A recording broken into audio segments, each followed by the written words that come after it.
Hello, and welcome to our monthly podcast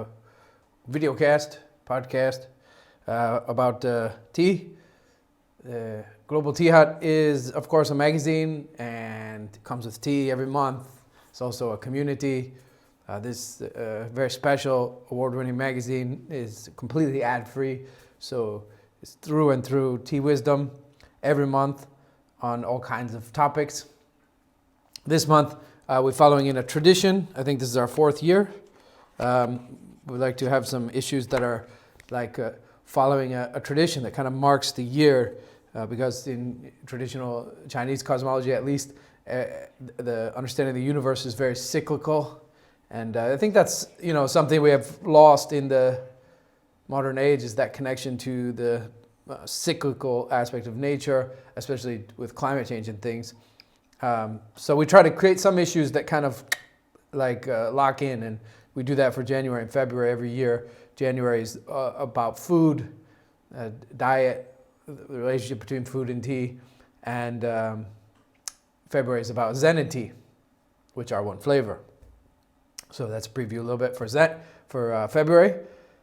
But this January we did breakfasts, which is something we haven't done yet, and include a bunch of the recipes from the 10-day courses that we used to have at the center, and we'll hopefully have very soon when Light Meets Life opens again.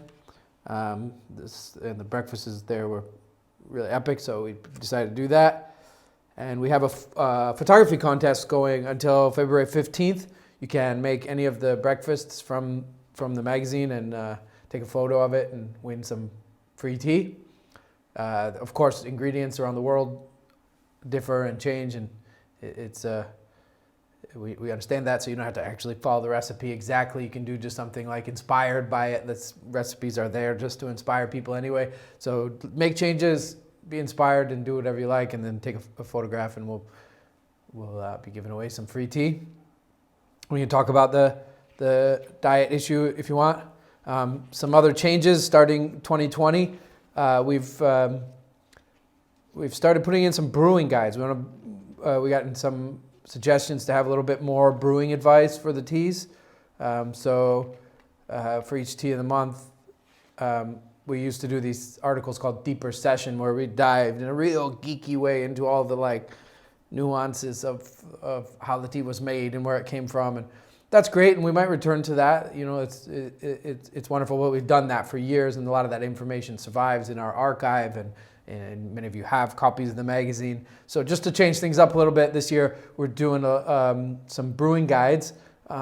Just so each tea of the month this year will have some more detailed brewing advice with photographs and things, and hopefully that'll be helpful for you guys.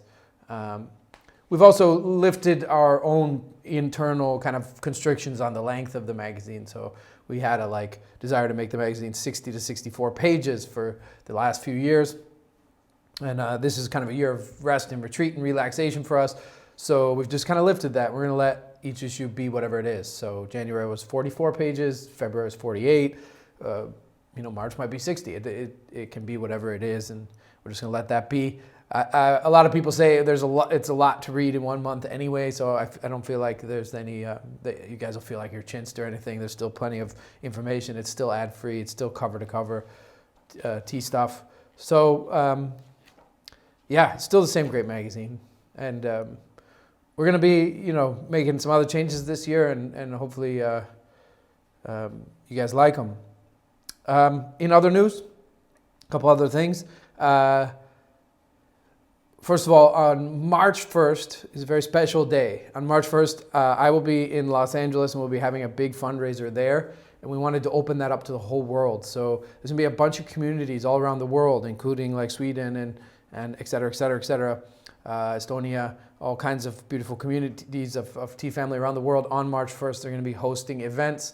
I don't know what those events will be, fundraisers, auctions. If you can participate in those, that's great. If you want to host your own, that would be great. Any tea ceremony, any way of fundraising for Light Meets Life on March 1st would be really great. Or if you can't fundraise, personally, I value just as much good wishes. So yourself alone or together with some tea friends, to just raise a bowl and send some good wishes, some prayers for us, I think I wouldn't underestimate that and that good energy. So whether you're alone or together with a group of Global Tea Hut members or tea friends, if everybody could on March 1st get together and in the very least say some prayers and send some good wishes. I don't think that's least, but I think it's powerful. Or beyond that, come up with some ideas for fundraising, maybe just a donation-based tea ceremony or auctions or whatever. And if we can help in any way, let us know. We're happy to help with that process. So that's going to be really great. It's kind of like Light Meets Life Day, March 1st. And hopefully we'll get a nice big push in the right direction towards where we want to go. As usual with February's issue, which has already been shipped, so should be arriving, most of you guys get it right around the 1st. We have included what we started last year. We want to continue every year. We have included a financial report for the whole year of 2019, open book finances. This is, after all, we're trying to run this business as a nonprofit, so it's your business. We want you guys to see the backside as well. So you get once that arrives, you'll get a more clear idea about where we are financially in terms of Light Meets Life, where we need to get to, and all of those details will be in that financial report. I guess the other final cool announcement before we get to questions, because this, after all, the purpose of this live webcast is to be able to learn together some things about tea. But we got a bunch of really cool new teas coming for the Light Meets Life fundraiser over the next couple months. So I would stay tuned to the website, because there's new tea and teaware, some really cool teaware as well that are both arriving really soon. But we have two new teas, one that launched about a week or so ago and one that's just launched yesterday. And they're both super epic. So I just want to call your attention to them because they're really special teas to me. This cake blossom is actually years in the making, and it's a really precious and rare tea, especially energetically and medicinally for those of you that approach tea in that kind of way, because this is a kind of ancient tree, old growth leaves from Jingu, from very old trees, and they're picked and withered and sun dried, so they're processed kind of like a white tea, and then included in the cake, pressed into the cake, is also the flowers from the same tree. So the camellia flowers, which don't really have much of a flavor. They're just kind of light and sweet, but they do have a lot of energy and power and medicine as well. And the reason it took years is because these flowers often have insect larvae in them or stuff, and those can hatch.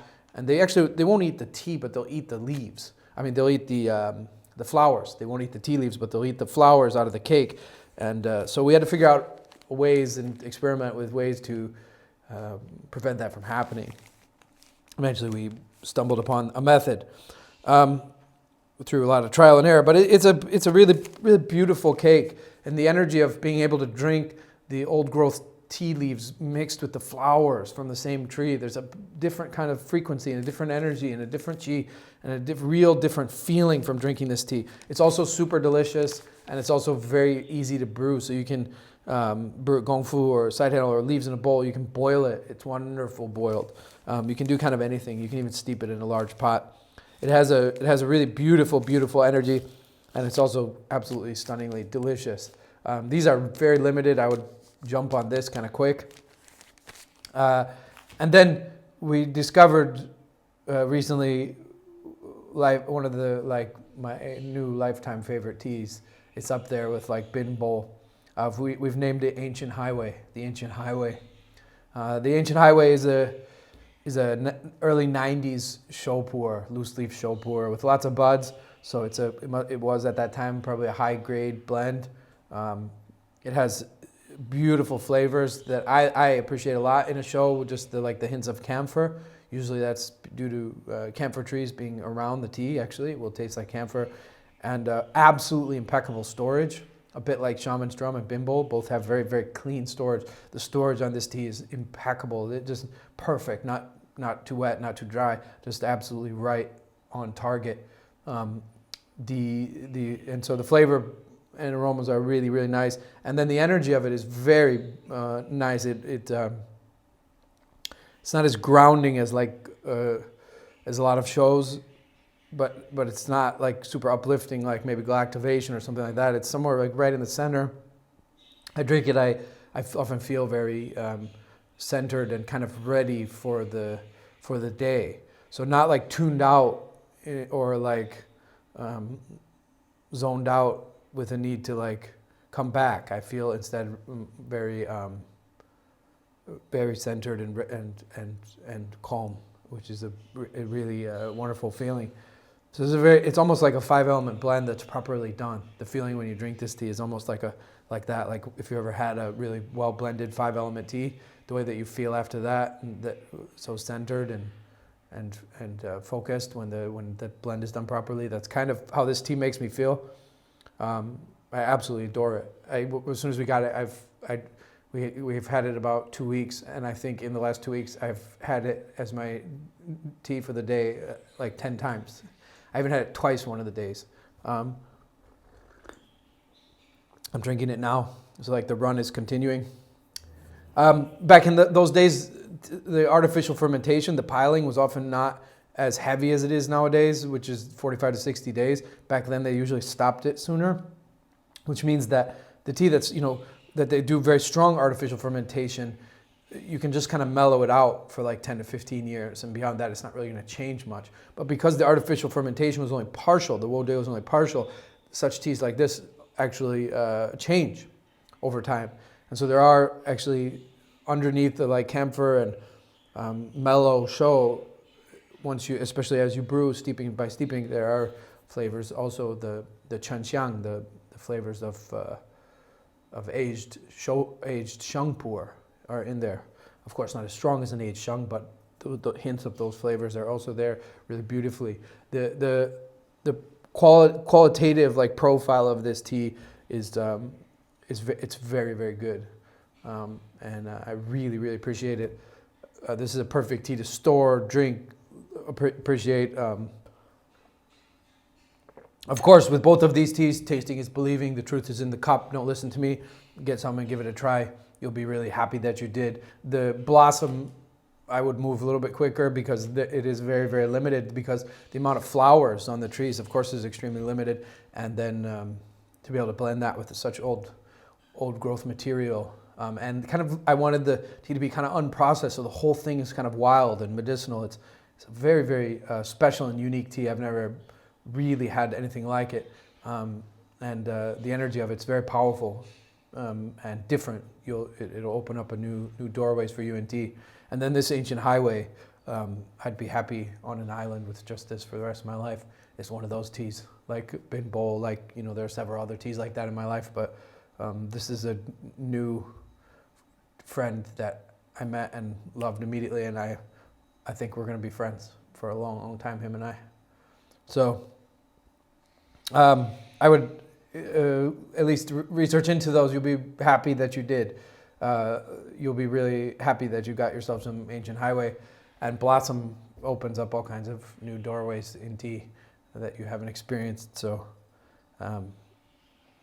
yeah, that's the news of what's going on. If you have any other questions about the news, you can actually, the questions that we go over in this discussion together can be about anything. So if you have questions about what's going on, feel free to ask. We always start with questions from the app. So if you are a Global Tea App member, and since these recordings are put up later on Facebook and YouTube, you could, if you can't join us because the time's weird or something, you can put your question in the app. I'll answer it because we answer those questions actually first. So there's always going to be time for them. And then later on, you could go to YouTube or Facebook and watch the video, and your question will be answered. So if you're a Global Tea App member, go to the app, leave a question. If you're not a Global Tea App member, sign up and then go to the app. You can leave questions there. Yeah, so let's go to the questions from the app. So the first question is from Rich. We'd like to know how you go about serving tea for children. So the first question is about how to serve tea to children. This is a cool question. And this depends a lot on the on the children, on their age, on their disposition, on, you know, all kinds of factors. So it's hard to give like the general advice, but a few, I guess, general things that we could talk about is,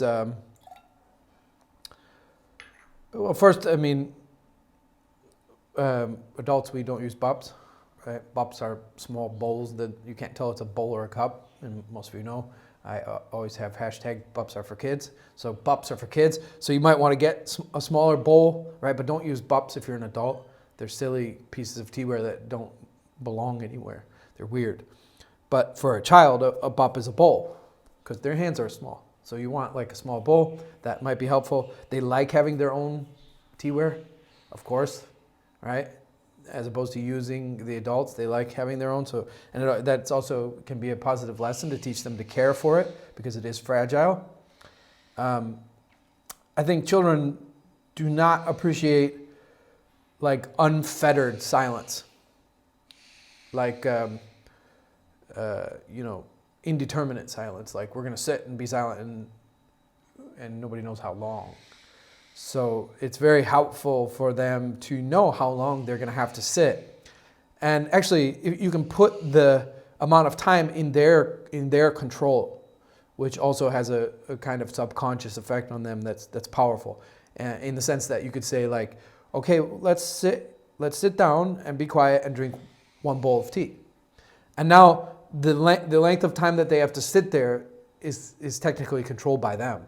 Because if they drink faster, they could be done quicker. If they drink slower, they could be done slower. So that's a method of like handing the power over to them. And then maybe you can increase it. Like, let's try 2 bowls this time. Let's try 3 without like pushing too much. And that also is age dependent. Of course, you can water the tea down if that's necessary, if it's still too strong for them. Brew it lighter maybe, if the session is for them. You can also cool it down if you feel like sometimes, you know, of course they don't want to get burned, so you can have some like cold water handy and just cool the water down a little bit so it's a little more comfortable for them to hold it and there's no danger. Those are all good advices.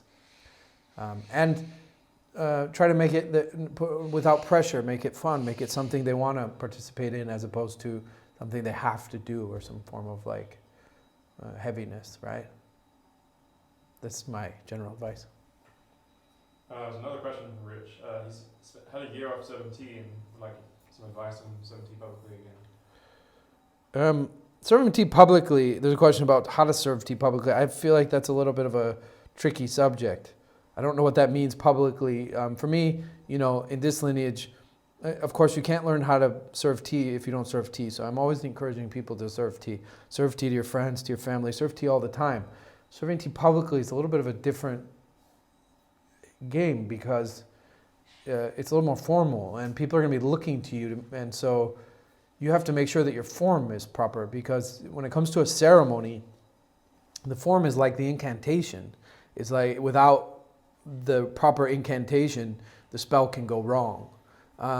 You know, I'm rereading. I'm a Chinese history buff. I think that could be obvious to a lot of you, but read lots of Chinese history, and I'm rereading this for a second time. This big book on one of my favorite emperors, Song Huizong, who we've translated. He wrote actually about tea. We've translated it. He was an amazing character. But one of the amazing things is there's these memorials, these memos that were like handed around amongst the scholars in court, and it's amazing how much of a percentage, how high of a percentage of the memorials, of the discussion, of the debate in the court between the scholars and the emperor had to do with how to perform ceremonies properly. Should the vase be on the left or the right? Should the chalice be raised 3 times? Should we have the suburban sacrifices twice a year or once? Should the altar face to the north or the east? These kinds of discussions played a huge part in the court, in the court of the emperor. So the details of the ceremony absolutely matter, and they matter for several reasons. They matter first of all because there's all kinds of practical significance built into them along with ceremonial significance. If there was only ceremonial significance, then you could write the ceremony however you want, whatever was significant to you, right? That would be ceremonial. And if that was all there was just ceremonial significance, then I could write my own ceremonial significance and I could choreograph my own ceremony. However, there's also centuries of practical significance in every movement. And some of those practical things you won't figure out until you've practiced a long time. That doing it this way, oh wow, doing it this way actually prevents my elbow from blah, blah, blah. And oh wow, if I put this over here, there's all this little practical stuff that is actually built into it. So that's the first reason why it's incredibly important. Second reason why it's very important is that it connects us to the past, to lineage. It connects us to those who have brewed tea in this way before. So it's like yoga or qigong. These forms have been grooved, not just before you and I started practicing, but long before we were born. So entering that groove, there's a power in that, and there's a transformative power in that, and that lineage energy empowers you. And then number 3, form or tamai or method is important because it is like the anchor that brings the mind, gives the mind its samadhi. It's what we call diancha, one-pointed tea. It's focus. Without a method, it's like if somebody said, I want to start practicing meditation. And there is a form of meditation, and some schools do start with it, called shikantaza, where you just sit. But even that, there's a posture. There is a method. It's a methodless method, which sounds strange, but for a lot of people beginning in meditation, it's very helpful to have something to focus on, like your breath.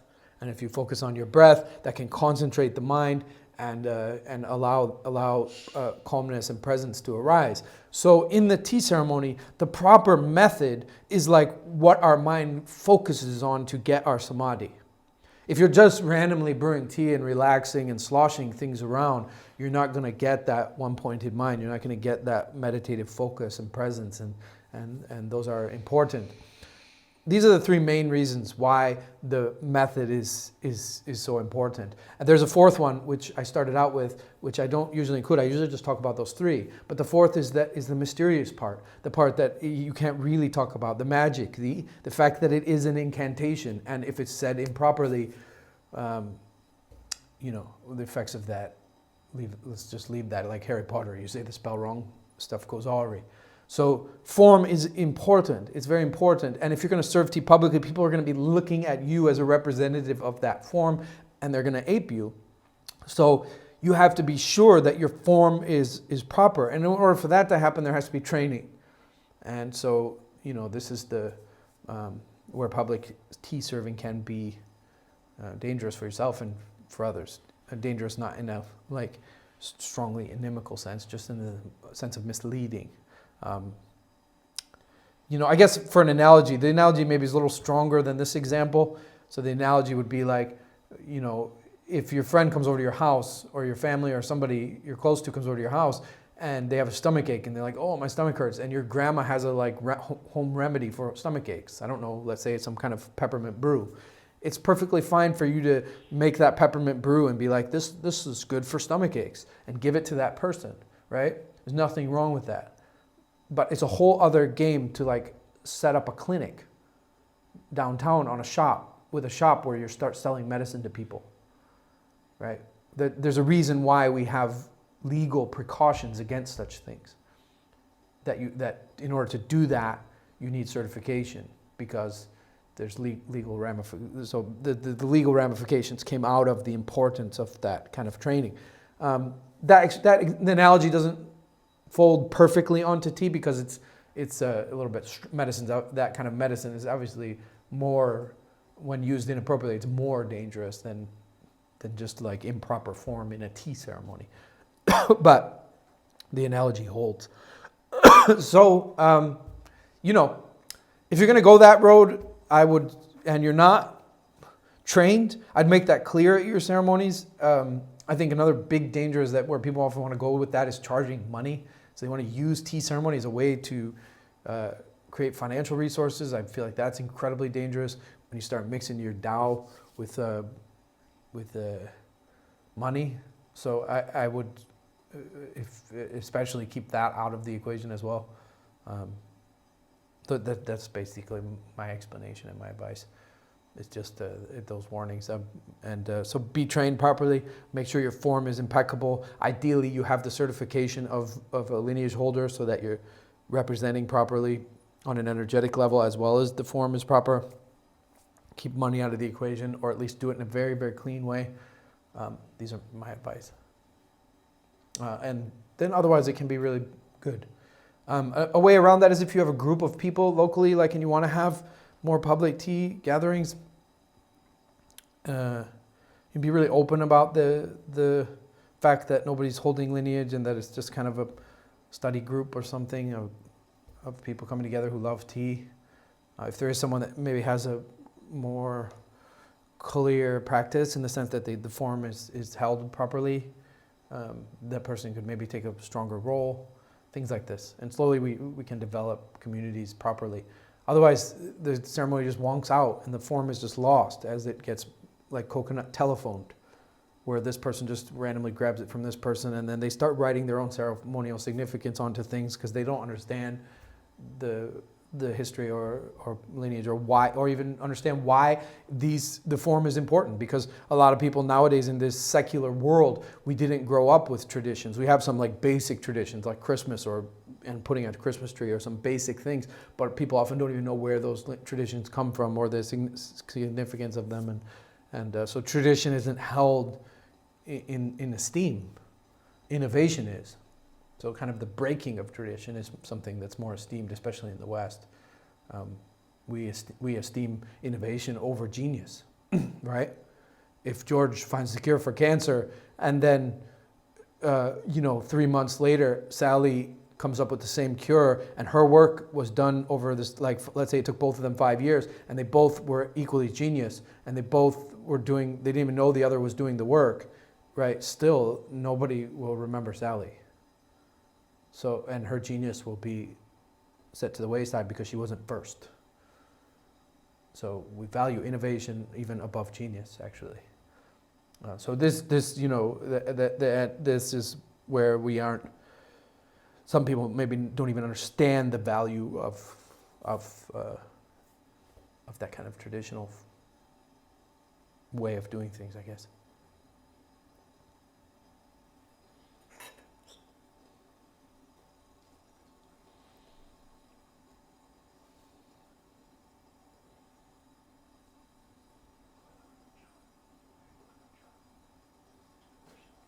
So, any other questions? No, that's all from the app. Yeah, I encourage you to go put your questions on the app. It's a really easier way to get your questions. You're not even sure, maybe you can come to this broadcast and you might want to listen later so you can have your questions answered for sure.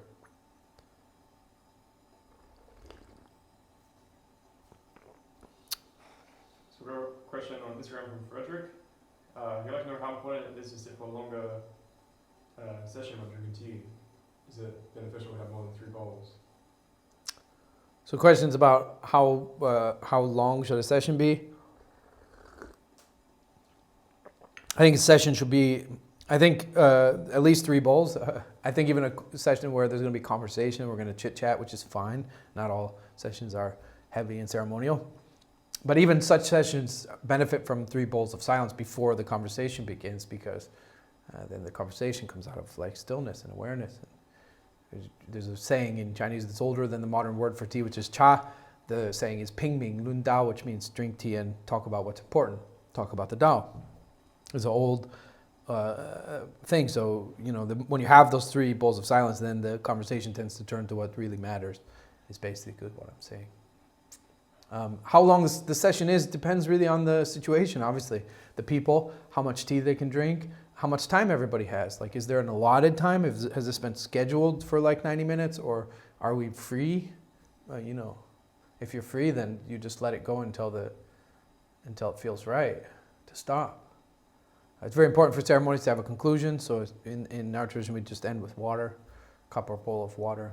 It's a really good way to end. In the Far East, it was actually rude you can't like tell guests to leave. So you needed a way that anybody, even if it's their first time drinking tea, they'll know that the ceremony's concluded. So water is a really beautiful way to do that. So that's important too, to have that conclusion. But yeah, there's no real answer because it totally depends on the situation. And so if there's an allotted time, then of course the time is going to determine how long we sit there. If there's not an allotted time, then you have to learn to like feel to feel how long that it's going to last, and that's just about like tuning into the guests. And you can look around and are they drinking? Are they continuing to drink? If they're continuing to drink, continue to pour. Are they starting to stop? And then I don't know that it's really like at what percent. Maybe like when I'm serving tea outside publicly, if I notice half the people have stopped drinking, then that's a good, probably it's time to start wrapping it up.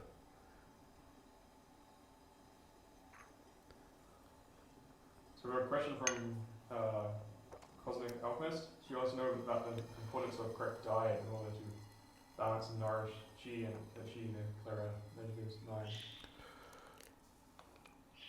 Yeah, so there's a question about diet and its relationship to, I guess, spiritual practice or tea. And that relationship is fundamental. Of all the limbs of Chinese medicine, the most important is food. Food is the first and primary medicine. Some of you know, because this is our 4th year doing the food issue for January. In the past, if you want to go look at the archive, read some other magazines, we've covered the 5 reflections, which are like the kind of the prayer that's said in the Zen lineage before eating. And one of those reflections is, I reflect that this food is amongst the most important medicines I'll take on this day. So food is also very much medicine. And I would argue that even food that is consumed in a celebratory way, like as a feast, because that's important too. It's not like all food should be just diet. There's also times for comfort food. There's times for celebration through food, celebration of the bounty of nature and of the love that we have for each other. So even that is a kind of medicine, because there's this medicine for the soul. But on a daily basis, diet, creates the body that you practice, that you live, and so it's everything. It's the highest medicine is preventative medicine, even in terms of physicality. Actually, in the Chinese system, there's 3 kinds of medicine. The highest medicine is the medicine that leads to transcendence, to enlightenment. The second level is those that align the body and harmonize it so that you can begin practice towards enlightenment. And the lowest medicine is the kind that treats physical diseases. So it's amazing that in the traditional Chinese system, the lowest medicines are in the modern world are the ones that we've put first, right? But in a more cosmic sense, in an absolute sense, if you treat someone's physical illness, which is wonderful, I'm not trying to in any way deflect the wonders of modern medicine, which I appreciate and which have benefited me personally. So I'm not opposed to allopathic medicine or to science. That's very foolish. The scientific method is amongst the greatest, if not the greatest, method for exploring and understanding this universe that humans have found. But we've taken that physical and made it first in this secular world that we live in. And I guess the danger of that is it's kind of like having a Stratocaster violin, and you have this $1 million violin that is worth so much because it's a piece of heritage, because it's a piece of history, because it was crafted impeccably, and also because of its sound.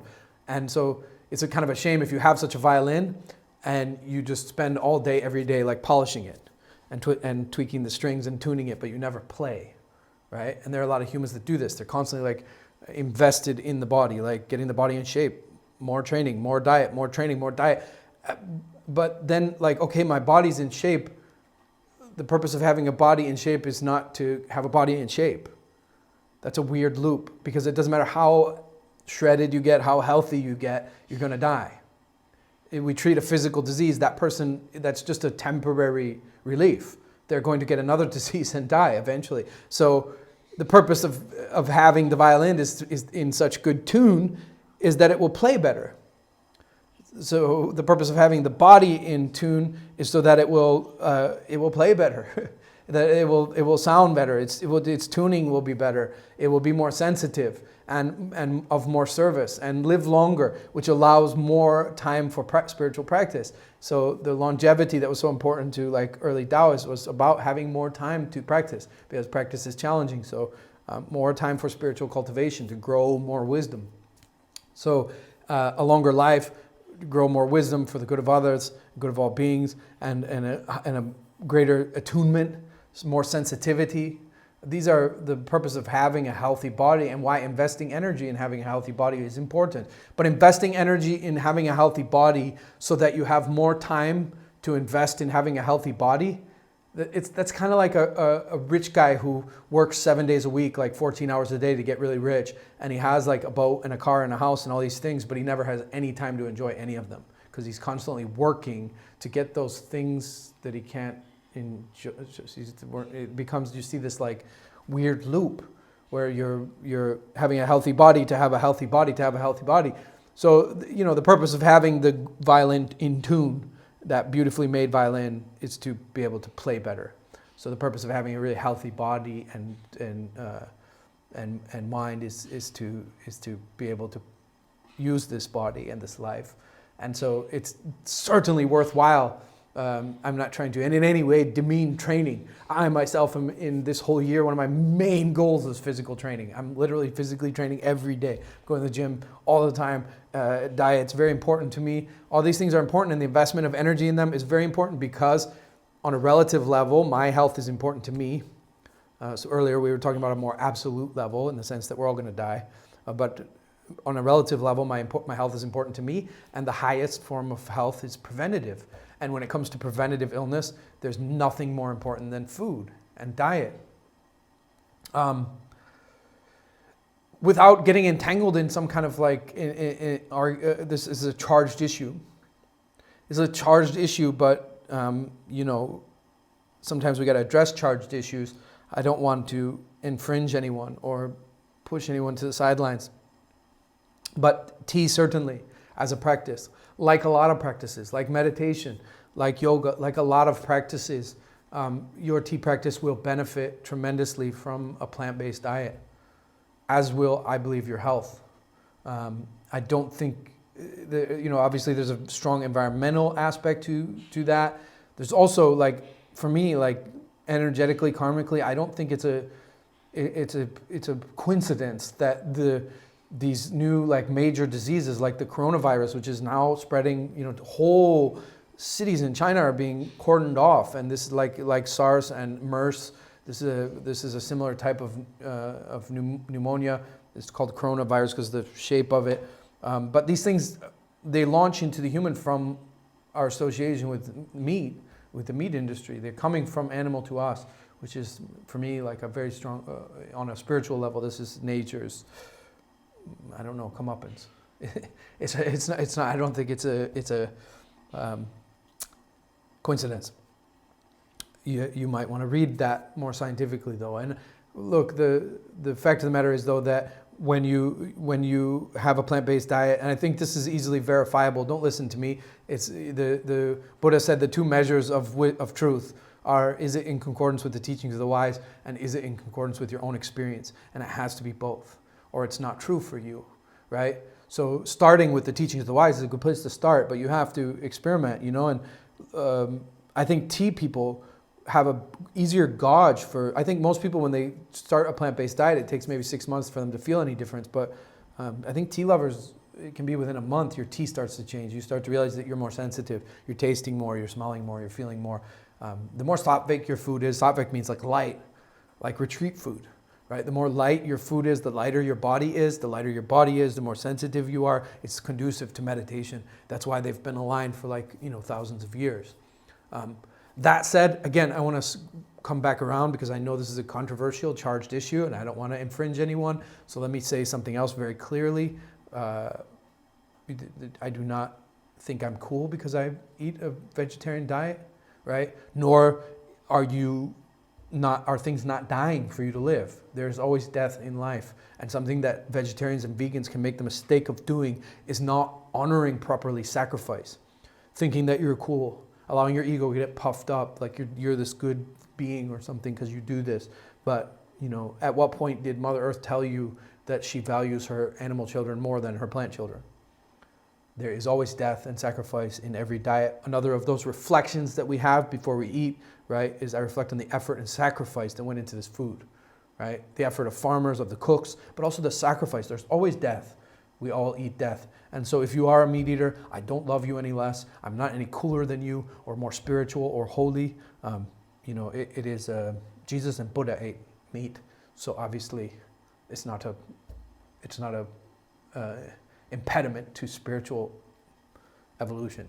However, it can be incredibly conducive to meditation, to tea, and I would suggest experimenting.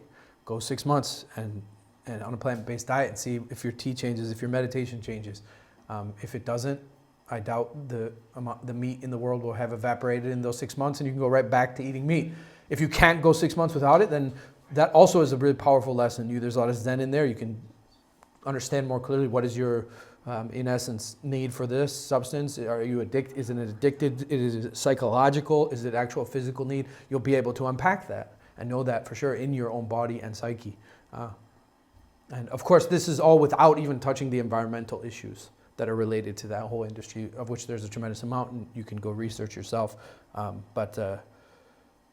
But you know, it's a big part of what they're saying, like we've entered the Anthropocene epoch, which is like basically our impact on nature is stronger than nature's impact on us. We have now crossed the line where we have transformed this human's influence on nature.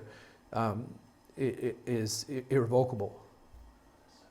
The path now that nature is on this planet will forever be changed by our impact, which can be disheartening.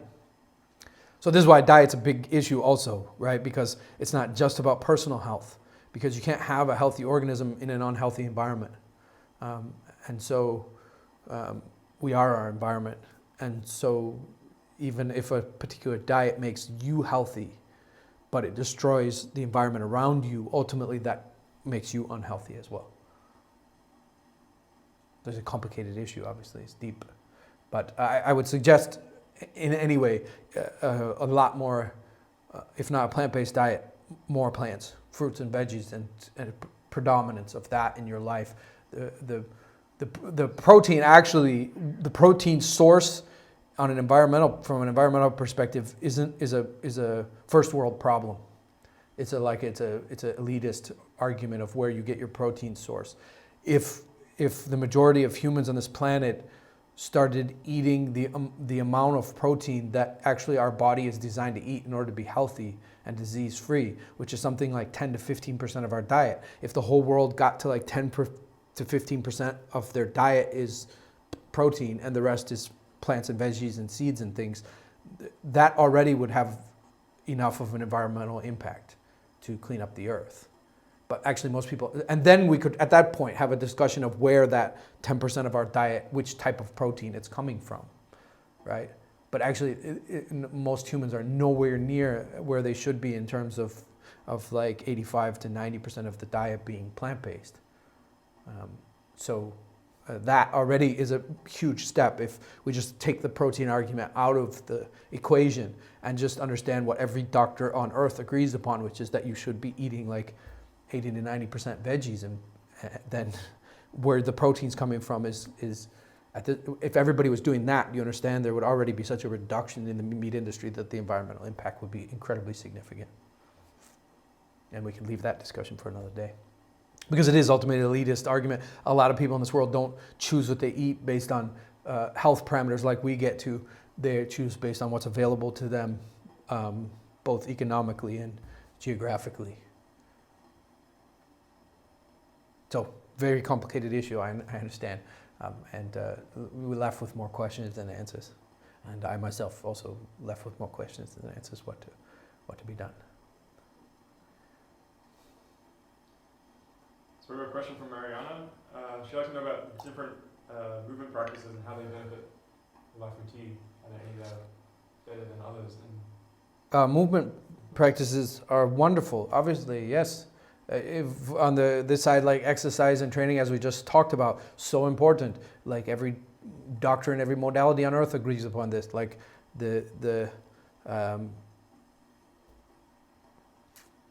importance of that is significant, right? And investment of time in that. Again, I would go back to that caveat though. Like if you're exercising in order to exercise, so that you can exercise, so that you can, life just becomes about exercise. That's like having the violin, this precious body, and not playing it, right? Having a healthy body is so that you can go out and live in a healthy body, not so. And ultimately, for me, the deepest level is having a healthy body so that you can do spiritual practice, right?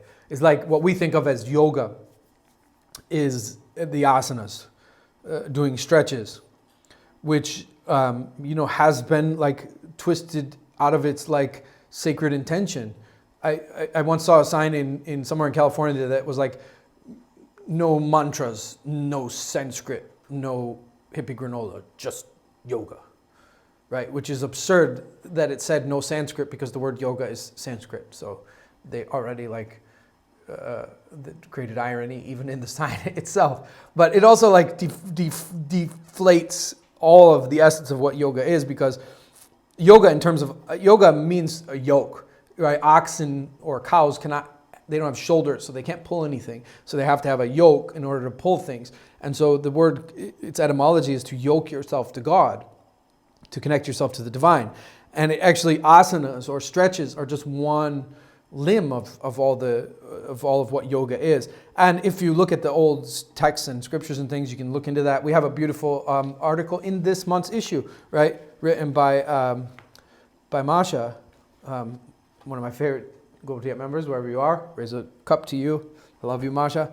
About yoga. It's part 1. She's going to do a couple parts about yoga and tea and her relationship to them. That's a helpful place to start. But ultimately, if you look at the old text, really, I'm oversimplifying, and I know this is a little bit reductionistic, but the purpose of yoga, in terms of asanas, I'm using the word yoga in its more Western connotation, which is the stretching. The purpose of the asanas is to prepare the body for meditation. Like I told you, like doing the exercise, having the healthy body. To me, at least one should be exercising and eating well in order to go live in a healthy body. If you're investing all your energy in just healthy body, to have a healthy body, to have it, like it's kind of like that guy I told you works too much and doesn't enjoy what he has or whatever. So at least in the least, like make a healthy body, invest energy in exercising, eating right, so that you can go live and play and be happy. To me, a deeper level is make the body healthy so that you can cultivate yourself spiritually. And so doing those stretches is to prepare the body for meditation, so that you can literally sit in the proper posture, which is lotus, etc., etc. So flexibility is a huge aspect of meditation and the flow of chi through the body. And when it comes to tea brewing, same thing, right? Movement exercises are good. They're like a relevant part of tea practice. And so certainly, as Masha suggests, and I would highly recommend reading her article. I think it's really beautiful. There's a relationship between tea and yoga that can be cultivated quite beautifully. I think for historic and energetic reasons, including lineage, maybe, as a suggestion, just maybe, without poking at like the relationship between tea and yoga, because I think they can coexist very harmoniously, and they do. I mean, every human in India drinks tea all day long. There's not, India's as full of tea as China. So that harmony is there and perfectly fine. But there is a magic, especially in certain brewing techniques, like Gongfu Tea, for example. There's a historic and lineage relationship between like Qigong and Tai Chi and tea. A lot of the movements in Gongfu come out of Qigong, come out of Tai Chi. So those practices, in some ways, can be a little bit more conducive to a tea practice. But if you're deeply in a yoga practice and also a tea practice, I wouldn't cut out your yoga in order to switch to Qigong for something. I don't think the benefit is that strong. But if you're starting from scratch and you're looking for a movement exercise that coordinates really well with tea, then I would suggest starting with Qigong or Tai Chi. But I wouldn't if you're already like years deep into a yoga practice and you're also really interested in tea, those will work very well. Tea works with everything, right? These are good for every kind of practice. So we got another question from Frederick. He wants to know about how to start arranging tea. How to start what? Arranging flowers for tea. So how to start arranging flowers for tea. So ikebana is the Japanese word for the art of flower arranging. And within ikebana, there's a subset called Chabana, which is flowers for tea, which is a little bit different than ikebana because ikebana is all about the flower arrangement. There's nothing else there, just the flower arrangement. So boom, sky's the limit. Like bold, strong, all that, right? But in tea, the flowers have to be a lot more subtle because because the tea is the subject of the painting. The chaxi is the mandala, and the subject of the mandala, subject of this work of art is the tea, right? So we want that. That's where we want our guests' focus to go, is to the tea. So the flowers are there to enhance and draw attention to the tea, to enhance the experience of drinking tea aesthetically. So the flowers can't like take over, which is easy for flowers to do because they're strong, they're powerful, energetically and visually. So a good place to start is that in Chabana, one of the principles that this actually comes from one of the constellations in the sky of tea masters is Sendo Rikyo, and one of his kind of principles was that the flowers should be as they are in the fields. So the attempt of Chabana, what you can start with is like, you kind of don't want to see the human touch. In ikebana, you can and do. Ikebana could go either way. It could be an arrangement meant to look natural, or it could be an arrangement meant to look very much as though the human is a part of this creation. But in Chabana, we want the flowers to appear as they would, like if you were just walking along a path and they were just there growing. So you want there to be less contrivance, less. We want the influence of us to be less obvious. And that will automatically, so wildflowers are good, in other words, and mixed with other types of plants and arranged in a way that's a little bit more wild, a little bit more free, a little bit more natural, so that they don't take over visually. That's a good place to start. But as with all principles, there are times to break that too. So you have to, but that's a good general way to begin. And then, look at a lot of ikebana arrangements. Start online, look at photos of them, so get some books, study some ikebana books, go to a class and ask the teacher and start learning what arrangements can be incorporated into tea and which ones cannot. It's a beautiful practice in and of itself anyway.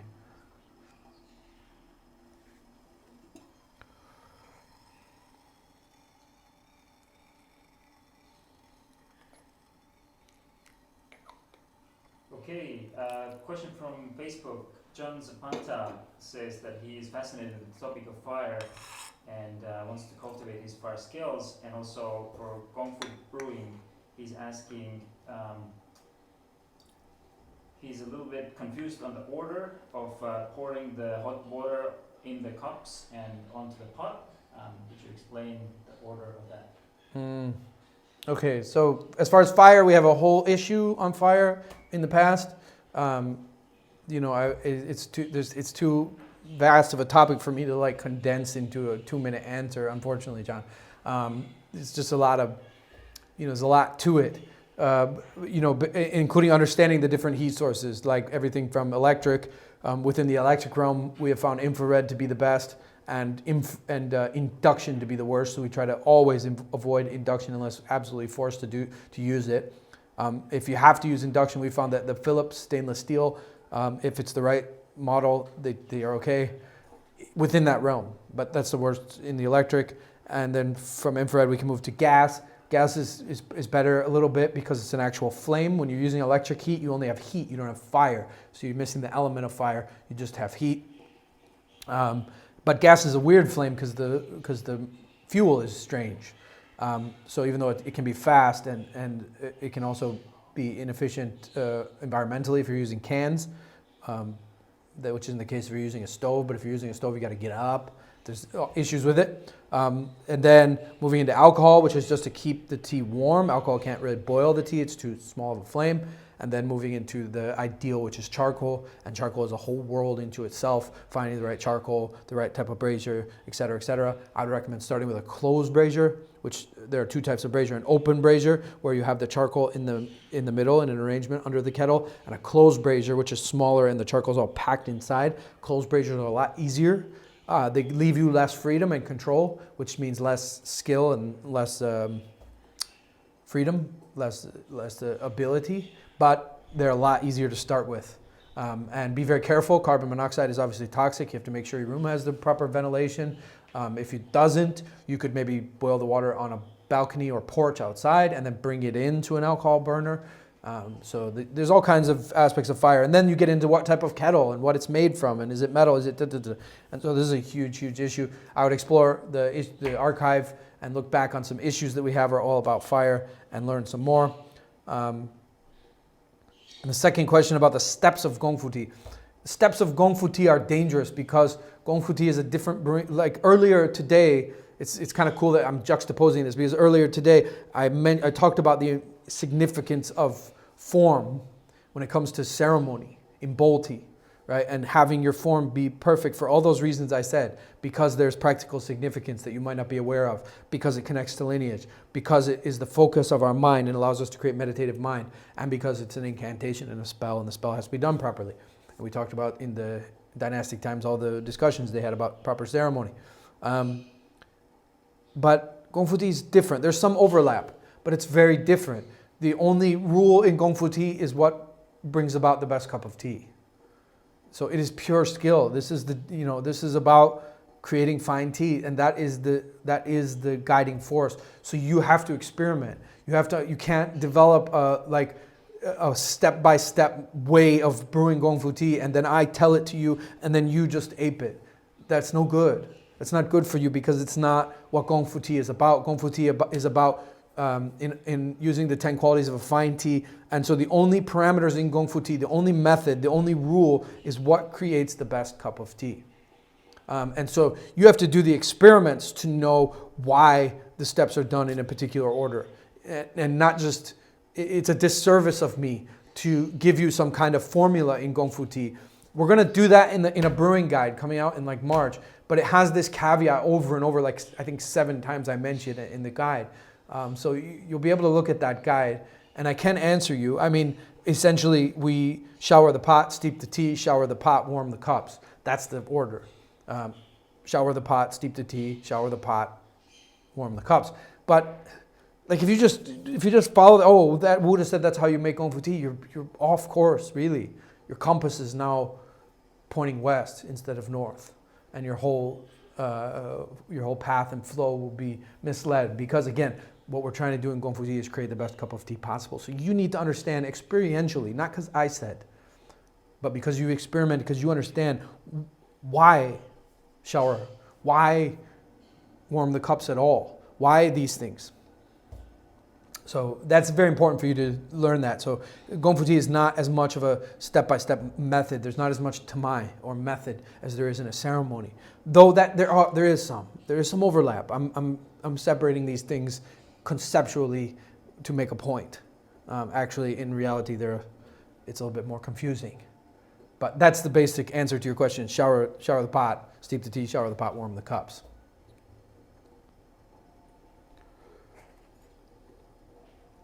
We have another question on the app. Matthew Brony is asking, given the refined nature of Wu Yi cliff tea, are there any special considerations for brewing it? Anything that would differentiate its brewing from other oolong teas? Yeah, if it's cliff tea, how to brew cliff tea, this term Gongfu Tea didn't actually originally apply to a brewing method. Gongfu Tea didn't start as a brewing method. The term Gongfu Tea originally referred to oolong tea. It referred to Wu Yi cliff tea. Wu Yi cliff tea is the first oolong tea, because Gongfu means skill or mastery through self-discipline. And so this particular tea is incredibly difficult to produce. It takes skill, it takes mastery, it takes self-discipline to create fine oolong tea, especially cliff tea is the first oolong tea. So Gongfu Tea originally referred to oolong tea because the tea itself is a Tao. the making of it is a Tao. It's a lifelong practice that it really takes decades and decades to master. So it referred to that. And so when you have this tea that was produced in a way that there's decades of mastery in it, along with the majesty of nature and the raw material, because that's always a huge part of the quality of tea, the environment, etc. And those two things together, when you have a tea like that, of course you want to brew it in a way that brings out its finest potential. If you have an heirloom tomato grown biodynamically, that's the best of the whole season. You don't just want to randomly throw it in a salad. You want to do something good with it, even if it is going to go in a salad, not random, right? So bringing out the best in that tea is why Gongfu brewing. It's a big part of why Gongfu brewing evolved. It evolved hand to glove with oolong tea to bring out the best in oolong tea, and oolong tea at that time meant cliff tea. And so traditionally processed cliff tea, it's a more complicated subject now because there's a lot of cliff tea that is not traditionally processed or traditionally made or made with that kind of skill. But if it is all of those things, if it's made with that kind of skill, then they are finicky. They are difficult to brew. Not in the sense that it can go horribly wrong. That is possible, but that's not going to be a major issue. But more in the sense that, like, when it is brewed properly, you'll know it. It's like, boom, a cliff tea can be like this. I didn't know, right? That's kind of what will happen. It'll be revelatory, right? And so that the right amount, the right brewing methods are incredibly relevant when it comes to Wui teas really shining in the way that they are able to. And that, of course, will mean right materials, right teaware, and right method. Last question also from the app, because we're running out of time. Given that the aim of Gongfu Tea is to brew the finest cup possible, could you speak about balancing that intention with aesthetics in one's chaxi? Asks Matthew. Yeah, well, so he's talking about the aesthetics of chaxi and how that relates to Gongfu tea. If the aim of Gongfu tea is to make the finest cup of tea possible, not earlier, as I said, I conceptually separated bowl tea and the ceremony of bowl tea with Gongfu tea in order to make a point. But that actually, in reality, it's a more complicated practice, right? They're actually more enmeshed than the ideas that I'm using words to convey would allude to. So there's a little bit of a confusion that you're addressing that place where they meet. There is a meeting. It's not to say Gongfu tea is completely like the only thing that matters is the cup. I mean, there is a truth in that, but it's not so simple as that, right? They do overlap. And so there is an overlap. If you want a more practical approach to your question, like the aesthetics of the room and the environment absolutely influence one's ability to create and enjoy a fine cup of tea. Environment has always been a huge part of tea.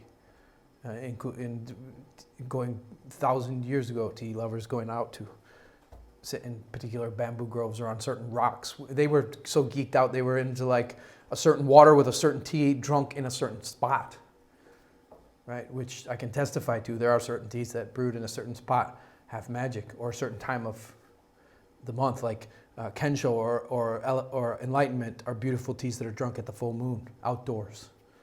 They become a whole other tea when you do that. If you don't believe me, get some Kensho. Enlightenment is not really available, but it's similar to Kensho. Kensho is kind of the younger brother of Enlightenment, so get some Kensho from our website, drink it until you're familiar with it, and then take it outside on a full moon when the sky is clear, and you'll be amazed how different that tea is. It'll blow you away.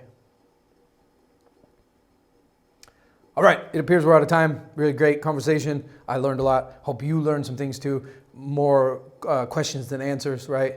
It's important that my teachings not become arguments or stances on the nature of reality that you combat against, or that we are in some form of debate or argument. The purpose, from my perspective of teachings, is an invitation to explore. So my teachings are about questions, invitations to explore. And invitations to explore lead to more questions, more exploration, more questions, more exploration, and more learning together. So this isn't like a sermon. It's not a stance, and you accept that stance or reject it, or accept parts of it and reject other parts. That's not how I view teachings at all. I view teachings as an invitation for us to explore and open questions and have new ideas. And I'd like to conclude by just tasting is believing, not just because I said, but if you do trust me at all, get yourself some Ancient Highway and a blossom. These teas, very, very, very special and life-changing, actually, especially the Ancient Highway. It's a new and very, very dear friend that I think is going to be a friend for my life. And I'm pretty sure that 100% of you will feel the same once you get some in a cup or a bowl. But wonderful to share time with you guys. I'll see you next month, or maybe the other month. I'm going to be traveling next month in the United States. I'm doing a retreat in Esalen. Then we have the fundraiser. Let's all gather on March 1st around the world and share some love and harmony and light towards our new center, where we're all going to be having wonderful, beautiful courses in greater variety and context than we ever have before. All kinds of new and beautiful courses, 7-day courses, 3-day courses, 10-day courses, 20-day courses, and even 30-day courses. There's going to be all kinds of new schedule and calendar once Light Meets Life is built, and you can help make that happen on this March 1st by joining one of the fundraisers around the world that's happening, or starting your own, or at least in your home just raising a bowl and sending us some light and love. I love you guys very much. Thank you for your time, and I hope your tea this month is incredible.